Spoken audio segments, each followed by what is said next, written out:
byaje hagati y'imyaka 7 n'umunani natangiye nerekwa biraza nyine ngiraho nakirana impano y'ubuhanuzi.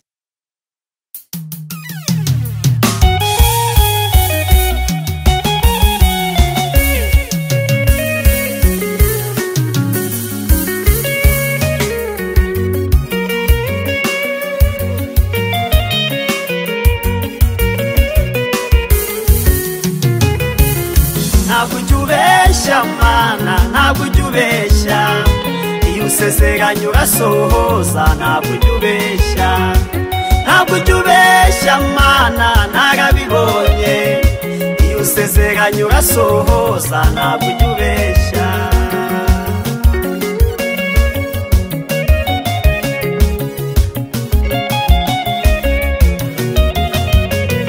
Ntabwo usezeranye umuntu inka ngumuhihene cyangwa umusezeranye imodoka nyuma umuhigari. Ibyo bikorwa n'abana b'abantu batagira ubuntu, kandi wowe mana yanjye wuzuye ubuntu. Ntabwo usezeranye Yes, reka tubasuhuze abakunzi ba Concorde TV show aho muherereye hose bari mu Rwanda mu ntara enye ndetse mu mujyi wa Kigali. Ari mu mahanga mwumva ikinyarwanda turabasuje Imana amahoro nibane namwe. Mpora mbasabira ngo Imana ibahe umuntu w'ingirakamaro mu bantu benshi ufite. Imana iguhemo umuntu w'ingirakamaro uragufasha mu bibazo ufite. Reka nshimira abantu bakanze subscribe bakadushyigikira twatuka umuryango mugari. Nawe ugiye kubona iki kiganiro bwa mbere ukayikanda, navuga ngo Imana iguhe umugisha. Twabasezeranije kutazajya tubicisha irungu, ahubwo tuzajya tureba abatumirwa batandukanye, abakecuru, abasaza, inkumi, abasore, abangavu, abashesha kanguhe, bose n'ibikwerere. Uyu munsi rembera ya kamera turi kumwe n'umukozi w'Imana, n'umuhanuzi, n'umuvuga butumwa, afite impano zitandukanye araza kubibabwira. Ariko nanjye kuvango niwo mutomo tumaze kwakira, ariko akurikira wa kabiri. Hari imyaka 10 twakiriye, uyu we imyaka aribabwira ariko nawe iri mu 10. Reka rero tumuhe karibu. Ya ndishimye cyane kuba ndahangaha. Kuri kuvuga base kandi uri muto. Bibaho bijya bibaho. Byose no mugambi w'Imana. Ukuntu abantu bajyaga kuririmba rumva kwanza. Nubwo nawe bari kugira ngo nyine cyane biragenda biragenda bikunda hamwe n'Imana. Uratangira utwibwira amazina yawe none urangiza usenge ngo Imana ituyobore, ibindi birambuye tuze kubivuga nyuma tumaze gusenga. Reka dusenga Imana. Mana mu izina rya Yesu, uri Imana nziza, uri Imana ifite imbaraga, uri Imana ishobora byose, uri Imana ihagije mu butware.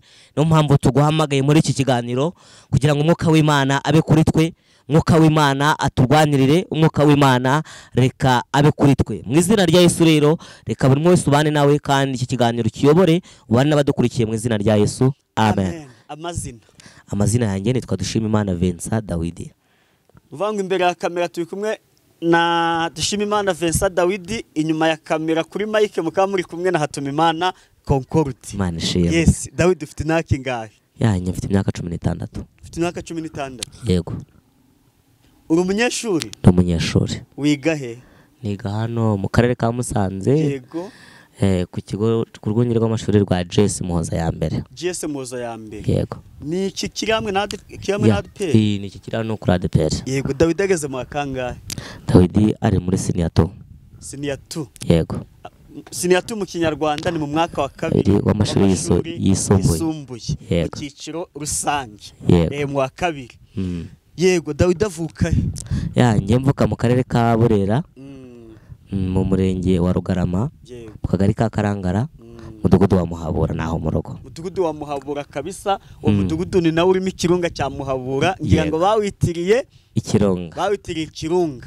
Aho hantu hari centre yitwa ku Gitesanyi. Niho umurenge wa Rugarama n'uwa Gahunga bigabanira. Aho hantu ndahazi cyane kabisa. Bavuga ko abakanyanga se. Ngeraho ase imyaka yo kubimenya nahise mpava kuko ntago maze imyaka myinshi, hasi imyaka 4 ntatari yo mba mu buzima bwa buri munsi. Urumva ko ntago nambifite amakuru ahagije. Ntabwo biza ariko pe ewana hakundaga kuhaba ariko barahisa izina ribi nyuma barahindura bitewe ko Kanyanga yaciwe yuko hahuriye n'imidugudu 3 wa Muhabura wa Gasiza n'uwa Kabaya barayirwanyije kabisa. Mandi shimwe ro kuvukira aho ngaho ugakizwa aho hantu nyine habaga Kanyanga ariko we ukaba mu mana urukumva ni ibintu by'agaciro gakomeye cyane. Urangana uve muri telefone cyangwa gutegura ijambo ry'Imana oyagira ntare bituka nturangazwe na phone naga turarangara ndi wamutaza kurangazwa na phone uvango David avuka aho muri Burera akaba yiga muri Musanze ku IGS Moza ya mbere n'ikiganiro kugikorera mu karere ka Musanze ahangaha. Yego Dawidi asengera muri etorero. Dawidi kubwo mbundi mvuka aho mvuka nsengera muri ADPR. Yego ako nyine hano nsengera muri SM. Yego vango mu rugo barizwa mu itorero rya ADPR yuri ku ishuri nsengera muri SM ko. Yego naho umwuka kuyoboye hose ukajya njyana hose ari umwuka w'Imana ndahasengera. Yego ntago ndi karande idini. Yatwakiye umuntu bwa mbere akenshi tumubaza igihe yakiriye Yesu nk'umwami n'umukiza. Ese wari ufite imyaka ingahe? Ubu ufite 16 winjiye mu bintu byo gusenga ufite imyaka ingahe? Ngewe nta mwaka uhari nabyinjiriyemo kuko nge nabyisanzemo. Wabyisanzemo? Yego. Ariko nyine hari ukuntu umenya ukamenya uti ibintu nabyisanzemo nibura mfite iyi myaka. Hagati y'6 n'7. Hagati 6 n'7. Yego. Ese umuntu abaza ubwengera kumwana imyaka 6 n'7 bakimujyana gusenga. Bakimujyana ariko uwatangiye mbere wize nka gardienne imyaka 7 ashobora kuba ari mu wa kabiri. Cyane. Ashobora kuba ari mu wa kabiri primaire kumva bari umwana utangiye kumenya ubwenge. Cyane. Ubwaho wiyumvamo koko kugomba gukorera Imana. Cyane. Ku myaka 6 n'7. Yego. Ukajya ujyana na mama wawe gusenga. Yego. Impano se Dawidi afite nizihe? Mfite impano zitandukanye. Ntago zose wazirondora kuko ni impano y'Imana. Gusa Dawidi ni umuhanuzi. Yego. Umuvuga butumwa. Yego. Afite izindi impano harimo kwerekwa se. Afite impano nyinshi zitandukanye. Kuririmba ntago ureba. Kuririmba ho ntago ndeba. Ariko iryo jwi Dawi iryo jwi ku myaka 16 kuririmba biragoye. Unaririmbye wagiye nyuma ukaririmba base. Sinzi ako kuririmba byo nyine ntago ari impano niyumvamo. Haba umuntu impano batiyumvamo ariko iryo jwi riberanye no kubwiriza uti haleluya haleluya haleluya. Cyane rwose. Iryo jwi ryawe kabisa kubwiriza uhanure tumva uko umwami Imana avuze. Byose birajyana. Kuvuga ubutumwa kubwiriza byo nyango nayo ni impano yawe. Ni impano. Mu byo twahamagariwe nabyo birimo no kubwira abantu ubutumwa bwiza. Buriya abantu bajya bitiranya umuhamagaro w'Imana cyangwa se bakitiranya umugambi w'Imana. Gusa ikintu Imana yadushiriyeho no kubwira abantu ubutumwa bwiza. Kuko turavuze ngo mugende mu mahanga yose mubwiriza abantu abemeye mu batizwe mu izina rya Yesu.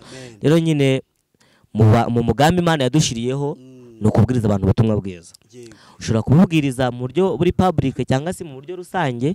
Ushobora no kububwiriza mu buryo buri privé cyangwa se buri private nyine bitewe mu buryo bw'umwihariko.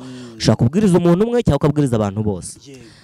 Biterwa nuko nyine wahamagawe. Ako ngiye mu mpano abantu bose ngomba kubabwira ubutumwa bwiza.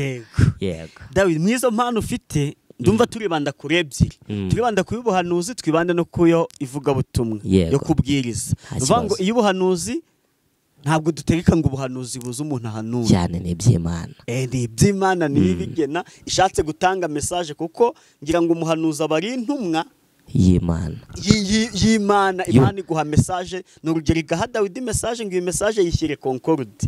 Ubwo rero ugutuma ni ugena igihe aragutuma cyane. Nuvango ntago turategeka nyine ngo duhanure ahubwo turaza kuvuga ukuntu watangiye guhanura. Dawidi guhanura byajute wari ufite imyaka ingahe? Dusangiza iyo nzira kugira ngo ubu Dawidi ku myaka 16 abe yitwa umuhanuzi. Byaje hagati y'imyaka 7 n'8 natangiye nerekwa biraza nyine ngiraho nakirana impano y'ubuhanuzi. Yego. Nusi ku myaka 7 wabibona gute? Byajute dusangize urwo rugendo. Erega nje ndi kubaza ari nje nibwo bwa mbere dukanye ikiganiro, sibyo? Yego. Nabagukurikiye nibwo bwa mbere barabagiye kucyumva. None nje ndi kubabariza ku myaka 7 byaje gute? Ya nakeka ibi bintu atari hano bwa mbere ngiye kubivugira ko na channel yitwa Gogo Night TV nigeze kubivugaho. Yego. Gusa nyine ngewe byatangiye nyine natangiye mbona impano yo kureka nkuko nabikubwiye. Mu kwereka kwanjye rero nkajya mbwira abantu nyine ngo mbonye intama, mbonye ibiki aho twasengeraga nyine Imana igenda ibikora. Nuko byaje. Nk'icyo gihe uvuga ngo ubonye intama wabonaga uziragiye mu rugo mwe muzifite. Nyine kubivuga ngewe hari ukuntu uri mu materaniro, sibyo? Yego. Nta ntama iwanyu mufite, sibyo? Imana ikakwereka intama, tukerekwa uri kwicaye hano ubonye intama. Rero ngira nagerageje kuko nyine ntago nenze ibintu by'umwuka wera ngo niki. Birumvikana ku myaka 7 pe. Rero bije nabwiraga abantu nyine turi kumwe, harimo mama wanjye, harimo n'abandi bantu, nkababwira nyine ese ko ndi kubona ibi bintu biti. Bo bakansobanurira nyine. Nuko byatangiye. Bakagusobanurira ngo iki? Nk'icyo wabonye intama barambwiye ngo uri kuzibona mu murima ziri kurisha. Oya. Nabonaga intama nyine reba muri gusenga mu cumba. Muri gusenga mu cumba rero muricaye ukabona intama nk'uko mukeka. Yego. Intama Imana ikabikoreka mu itungo, mu ishusho y'itungo. Rero ikintu bansobanuriye nkibabwira baraze ngo ubwo nabandi bantu Imana igiye kuzana. Yego. Kandi Imana iza kubikora. Yego. Aho mwari muri hehe? Aho twari turi ku rusengero rwa ADPR. Dukore ADPR Rukore. Ndumva hazi. Narasengeye kabisa. Nyine ukabibona uti? Ya nyine ngewe nkuko nabikubwiye nakubwiye. Wabonaga izo ntama nyine muri zinjira. Yego. Usobanuje baravuga ngo n'abakristo bagiye kwiyongera. Yego. Kuko se nyine bariyongeye. Iyo misi haje ububyutse kuri ADPR Rukore baraza ari benshi. Nyine abo bantu ibyo bintu ntangira kubibona nkuko nabikubwiye. Ntago nari nakabaye umuhanuzi nyine mpuzamahanga ya. Nyine nahanuraga muri groupe nabagamo. Niyo nyine nabivugiragamo. Yego. Ubwo groupe yabaga irimo abantu bari bamaze kugenda bava muri iyo groupe, hasigayemo mama wanjye n'undi mubyeyi. Yego. Rero nyine nza kubivuga nyine iza kwaguka nkuko nabivuze. Yego. Nyuma groupe raguka. Byari muri groupe ntago bwarubanuzi bw'urusengero. Ntago bwarubanuzi bw'urusengero. Kuko nubundi abakristo bagaragazwa nk'intama, nubundi abapasiteri bakaba abashumba. Yego. Ubwo izo ntama wabonaga ziri kwinjira babaga ari abayoboke bashya bagiye kuza muri groupe ya mama wawe mwasengeragamo. Cyane. Ubwiryo niyere kutangira kubibona. Noneho kugira ngo nawe umenye ko wabaye umuhanuzi. Ni ibihe bintu wahanuye?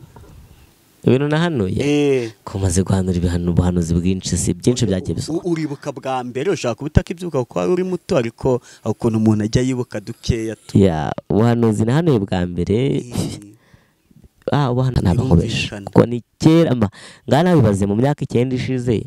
Ubuhanuzi nahanuye ntabwo nabanye bwibuka. Watangiye guhana ufite imyaka 7 ufite 16 ushize imyaka 9. Ntacyo ubwo wibuka none ukavuga uti nanjye pe ubu narabuhanuye ndavugane ni ukuri ni Imana inkoresheje. Ubuhanuzi nahanuye ni bwinshi, ariko nyine ubuhanuzi bwose mpanura bumukoreshejwe n'Imana. Kuko iyo byose tuvuga tubeshwa n'umwuka w'Imana. Rero nyine ubuhanuzi bwa mbere naba narahano simbwibuka, ariko nyine byinshi nagiye mpanura byagiye bisohora nceceza. Nyine hari ikintu eka ikibazo nkibaze neza.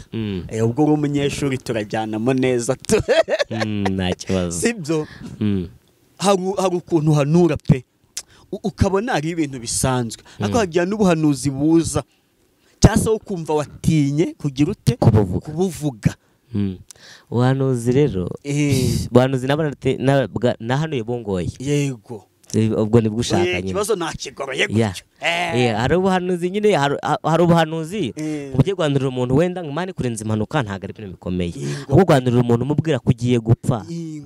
Ubwo buhanuzi ntago bungana. Naho turi kujya. Rero nyine ubuhanuzi bwa mbere nahanuye nabahanuriye mu itorero ADPR Nyarugina ubuhanuzi bukomeye yari umwe twari turi mu groupe nyine nza guhanura ubuhanuzi nyine mvuga ku bintu bigiye kuba ako kanya kandi ngomba kubivuga ntibyari byaba nta n'ibimenyetso byabyo bihari ubwo buhanuzi nyine bukomeye nahanuye nanjye nkava ubuhanuzi buneye ubwoba byagenze uterera icyo gihe ubwo buhanuzi nyine ntago bwari public nkuko bivuze ko tubivuga biri private nyuma ya kamera uze kumbwira nkubwire nta kibazo kumva hari uri private ku buryo tutabutangaza ntabwo ibanga ry'akazi abantu baba bagomba kurimena cyane nta muntu se wigeze ubona iyerekwa cyangwa ubutumwa bw'Imana yabuguhaye waba umushyira akagupinga ni benshi umuhanuzi yemerwa igihe ibyo yahanuye byasohoye yego niba uri n'umuhanuzi udukurikiye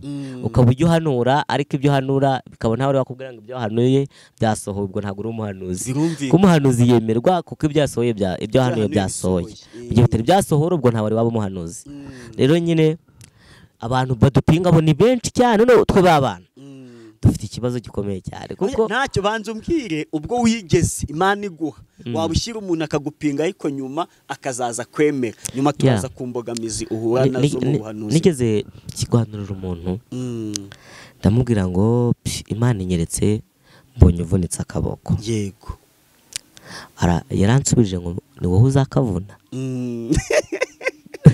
urumva icyo kintu ni wowe uzakavuna nyine anyereka buryo cy'ibyo bintu bitabaho urumva mbimubwiye nyine birampinze byatari nca amazi nk'aka kana biti byako rero nyine maze kubivuga nyine nuko nyuma haciyemo nk'iminsi 3 yego kakaboko aza kukanyereka kavunitse agati iyo wemera twari turabisengera ariko wabipinze byatumye tutabiha umwanya ngo tubisengere yego no mpamvu nyine tukiri kuri sanse nabwira n'abantu ko nyine niba umuntu akubwiye ubuhanuzi yego busengere kuko bibaho nyine ko Imana ishobora kuvuga ikintu ariko kuko wasenze ikabasha kwivuguruza turaho bivuga ngo Imana ishobora kukwereka ikakwereka ngo conclude agiye guhura n'impanuka ibyo ukaba wasenga bikavaho cyane rwose ni ibintu wasenga bikavaho kanguhe nk'urugero ndiko mutari kubyumva neza Yesaya yagiye guhanura Imana yamutumye ku mwami Hezekiya aramubwira ngo genda umubwire ko atanga ibintu bye byose kuko agiye gupfa amajije kubibwirwa Hezekiya ngo yise yerekera ivure ahamagara Imana arasenga Imana iramubwira ngo nibutse ibyo wakoze ko yasenga ari kuvuga ngo Mana wibuke ko nagenderaga mu bitunganye Imana iramubwira ngo ndibutse kuko nibutse ibyiza wakoze ngongera imyaka 15 yo kubaho ubwo buhanuzi bwo gupfa bwakuweho hajyaho ubuhanuzi nyine bwo kumubwira ngo Yesaya yari yamaze kwigendera akigera mu nzira amubwira ngo genda ubwire umugaragu wanjye mubwira ngo numvishije gutakamba kwe numvishije gutaka kwe kubera iyo mpamvu mwongereyeho imyaka 15 yo kubaho nyine ico ni kigaragaza ko wasenga ibintu bibi wahanuriwe bikabasha kuvaho yabo wowe bihanuriwe yabo n'umuntu uzabiguhanuriye bose bashobora kubigiramo uruhare yabo naho umuhanuzi abihanuriye atabigiramo uruhare wowe ubwawe ukabigiramo uruhare ukwibutsa Imana imirimo myiza wakoze no mpamvu nyine dutegetswe gukora neza ukibutsa Imana imirimo myiza wakoze ukibuka ibyiza wakoze Imana yabikuraho n'uwo muhanuzi atabigizemo uruhare yego ako kantu kabisa bivuga ngo rero niyo mpamvu nkunda abahanuzi nkunda n'ubuhanuzi uti gute Radio Rwanda iyo bagiye gutangiza amakuru bavuga ngo ikintu cya mbere niki n'amakuru ngo nge n'akaradiyo kanjye gahora ku musego ari umukecuru kubivuga bivuga ngo kubaho utazi amakuru biragatsindwa cyane reba dawe uyu munsi turi kwa 6 uzi ko kuwa mbere uhiteguye kuzajya ku ishuri kuwa mbere niteguye kuzajya kwiga yego ugasanga hasohotse itangazo rivuga ko kuwa mbere mutaziga sibyo noneho ugasanga urimenye kuwa mbere 2:00 wafashe urugendo wagiye ku ishuri bimenyeye ku ishuri si ikibazo ukajya ku ishuri ukabona ko ndi ngenye n'abandi bagiye he abandi bamenya amakuru ariko abamenya amakuru abahise bayamenya ku cyumweru ariko itangazo rigisohoka ugasanga bapanze yuko bashaka ku ishuri ahubwo nawe urajya gusura iwanyu muri Burera nuvuga ngo natwe abakristo kumenya ngo nyine Imana kumenya Imana se iri kutubwira iki. Yego nk'iyi minsi Imana iri kumbona utengeye concorde nk'iyi minsi Imana ingambiriye hiki nkabimenya kuko bituma ugira ute bituma ukomera nubwo wahura nibaza ko uvuga ati Imana yavuganye nanjye gutya cyane.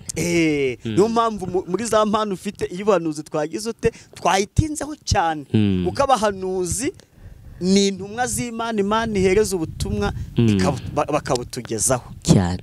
Imana ishimwe. Tugeze ku mbogamizi rero wagiye uhura nazo muri urugendo nk'umuntu watangiye guhanura ku myaka 7 n'ubu uri mu kigero cy'umwana kuko umuntu bivuga ko yuko yagejeje imyaka y'ubukure yageze ku 18 urabura 2 imbogamizi uhura nazo nk'umuhanuzi w'umwana.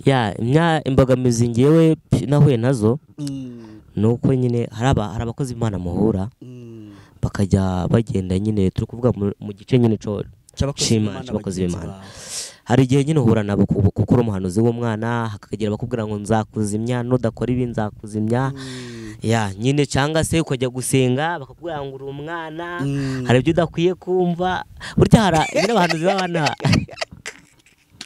hari ibintu batubwira ko tudakwiye kumva bakavuga se kwibaza kuki Imana yamisemo ikaba impano niba umuntu ari gutinya kwana gusambana bakavuga ati se buri mwana niyo umuntu mukuru ni hana gusambana sazabivuga nk'urugero uyu mubyeyi ni hano uburozi sazabivuga ugasanga umwana bakumushidikanya bakabambwira ati ntuzagaruke yaramaze mu y'abana no nk'ibyo nizo mbogamizi mpura nazo nge nizo mbogamizi nahuraga nazo ariko nyine bimaze gutangiye kugabanuka.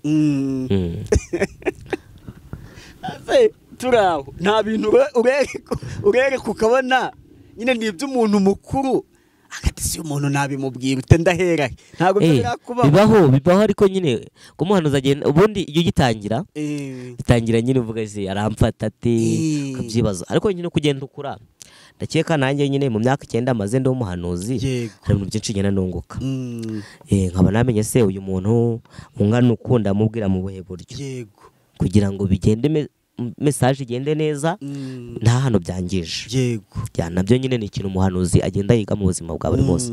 Tukiraho ndakubaza abahanuzi babiri bo muri Bibiliya ufatira icyitegererezo. Ngewe fatira ku bahanuzi babiri icyitegererezo fatira kuri Yeremiya ndetse na Mikaya na Yeremiya nibo bahanuzi buri wese nk'iminota 2 nibo bahanuzi. Buriya Yeremiya impamvu mbafata nyine nk'icitegererezo Yeremiya ku ruhande rwe mu gihe yahanuraga yabwiye umwami nyine yabwiye abahanuzi bose bo mu gihugu ababwira yuko nyine nibatareka ibibi babagamo bari bupfe. Yeremiya bamumanika ku musozi baravuga ngo Yeremiya tugiye kumwica ariko baravuga se twabasha kwica umuntu w'Imana umuntu w'Imana turamwica reka barapfukama barasenga Imana ibikuraho. Impamvu Mikaya mufata nka romodo wanjye Mikaya yahanuraga ubuhanuzi abahanuzi 400 barahanuye bavuga yuko umwami azatabaruka amahoro bakibivuga umwami yumva ko nyine abo bahanuzi 400 bavuze ko babwiwe n'Imana ariko Mikaya kuko afite amakuru y'ijuru afite amakuru y'Imana Imana ibwira Mikaya amubwira ngo Mikaya uriya mwami agiye gupfa noneho abahanuzi 400 bamutuma kuri Yeremiya kuri Mikaya n'ubwira ngo giruza ne Mikaya ese Mikaya tutere cyangwa ntidutere aravuga ngo ntimutera muzagwayo kandi abahanuzi 400 bavuze yuko azatabaruka amahoro.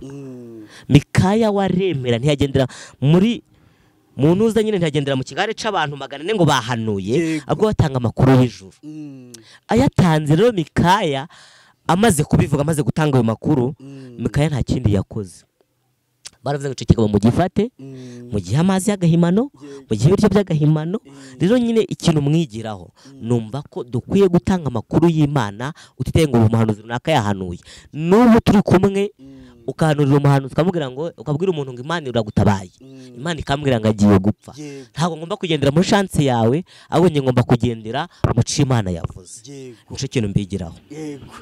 Abo nabo witekerereje babaroro modo bawe handi umuhanuzi ndivuga ngo nkubazeho uwitwa Natani sinzi ni umunsi ya Natani muziho ariko ntago muzi amakuru ahagije wambwiraho uwo Natani icyo muziho uwo Natani niwe Imana yeretse Dawidi yasambanyije muka Uriya akanamwica uramwibutse ya nawe nyine mu buryo bw'ubwenge mu buryo bw'abahanuzi b'ubwenge nawe mu bahanuzi bahanurishije ubwenge yego nanjye rero icyo mukundira sibyo sinzi nge ntabwo ndi umuhanuzi ariko ikintu mukundira nabo wavuze ndabakunda pe ndabakunda apana kujya kubona umuntu kuko Mikaya ndaza kumuzana na Natani uti gute Mikaya ikimana yamubwiye yarakivuza datinye wajye kubeshya atitenga abahanuzi magana ntibahanuye atanitaye ngo wari guhanurira ninde ngo n'umwami noneho Natani nawe yahanura arangije abikora mu bwenge Imana yamweretse yuko Dawidi yamweretse ko Dawidi nyine yari yasambanyije uwo mugore ariko yica n'umugabo ngo ni Uriya amaze kubimwereka rero aramubwira ngo Natani agiye kubihanura avase ntabasha kuja guhanurira umwami nabasha kuja kuvuga umwami yasambanye yahita kwica umwami aramubwira ngo hari umuntu wari yagatama ko mukene yari yagatama ko mukene ese uwo muntu yakorerwa iki Dawidi aravuga ibihano uwo muntu yahanwa aravuga ati mwami ni mwebwe yego nuko byari bimeze Dawidi ahitagira ate ahita yihana turaho nje uko ndi kubihuza n'urugero uje wanje yego umugore n'abana Imana ikweretse ko naguye mu cyaha cy'ubusambanyi kaba ari cyo mvuga ubwo uzahita uvuga ngo konkuride ngo ihana ubusambanyi oya hari ukuntu wagenda ushaka kumusanga nk'umwanya mukavugana muri babiri yego no kubihana buriya hari n'ibintu hari n'akanama gato nahana ku bahanuzi yego ndi umwana nk'uko abantu babibona ariko nyine mu buryo bw'umwuka Imana yabashije kutwagura yego hari nama nyine naho abahanuzi bato abahanuzi bakuru hari abahanuzi nyine hari nyine hari igihe abahanuzi batuma abantu batihana kubera iki umugabo yazanye n'umugore we gusenga ubonye ko yasambanye sibyo urahagaze mu materaniro